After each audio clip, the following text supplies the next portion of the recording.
Race weekend. Tara na, wag na mag-small talk para magkasya sa reel. Sabado, biyahe to Fontana.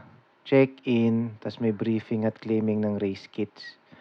Quick chibog with Resonate Boys din, tulog na agad.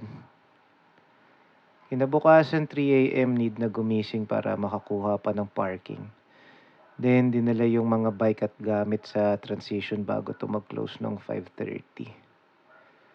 7:20 pa start ng race ng age group namin kaya tambay muna. Kung ano-anong nutrition at hydration yung pinasubok sa akin. Pinaghalo-halo na. Ewan ko kung okay ba yun. Buti hindi sumakit yung tiyan ko. So yun, time na lumipat sa pool area para mag-abang ng race start. Grabe, parang mosh pit pala to. At pala sapakan pinaghandaan ko kaysa swimming. Halos di ko dinagamit yung mga stroke techniques na pinaghirapan ko sa training. Washing machine nga daw yan, ika nga ng mga veterano dun. Shit, di na kasya. Need ng part 2. Promise, upload ko kaagad bukas.